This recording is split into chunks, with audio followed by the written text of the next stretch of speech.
So September, Yeah. a new phase in your growth is what Yeah. we're looking at. So tell me about your frustrations about people who want to help.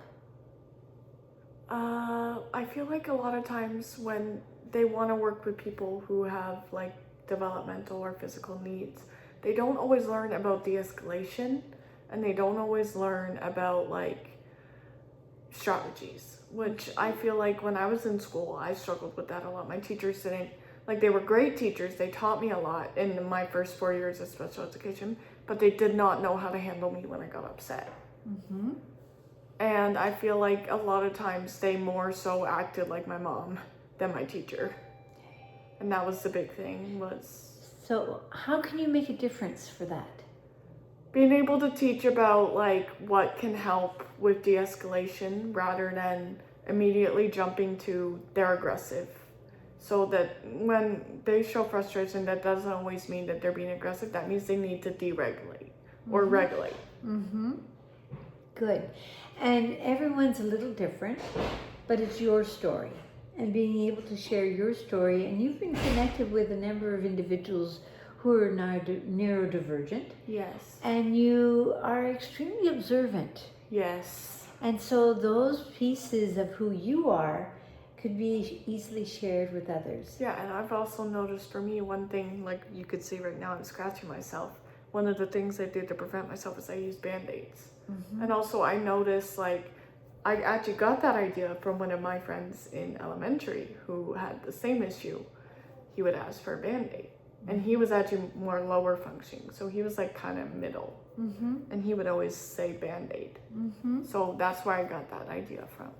And that's what it's all about, right? Yeah. So when we go back to that ripple effect again, is that with your observations and all that you've done, you can take that and change it around and make it work for other people. Yeah. So there are so many college and university students and so many people who've worked in our field who want to make a difference but aren't quite sure. And if you're willing to share your perspective, that makes a difference for everyone too. So looking at that, so there's a quote that you had shared with me that has stuck with me, and I want to read it because I want to make sure I don't mix up the words. Yeah. Okay? So the quote that you gave me when we were talking another time was, special people need to be special somewhere else. Yeah. And that resonated with me because it was, for me, how horrible that could sound. Yeah. Tell me about that quote. Why does that stick in your mind? Well, I first heard it in a story. There was this autistic kid who also had Down syndrome, and he was in a restaurant just sitting minding his own business with his mom, and random customers ended up saying that.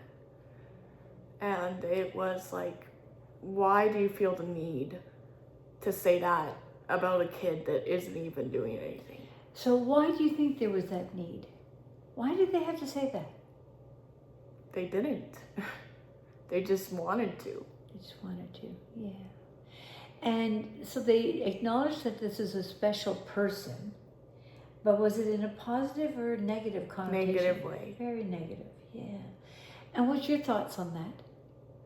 Well, I think the term special, depending on how you use it, it could be good or bad. Like if you use it like the way you use like where special is welcome, like that is in a good context, because that means you're talking about like people with all varied abilities are welcome.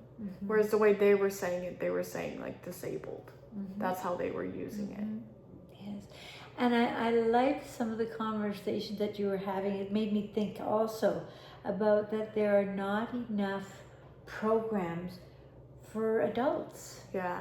to come into their own, to be able to be who they need to be and to learn. And could you make a difference with those who want to be part of this world to offer more tolerance, more patience, more understanding? Yeah. Similar to what you're feeling now at Melly's, is that you feel safe, you belong, and it's still a busy place. Yeah.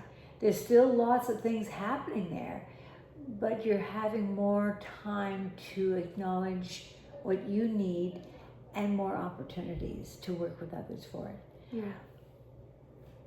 Will there be more Millies in this world? I feel like there could be, yes. And we will stay tuned to figure that one out. Yeah. There we go. Thank you.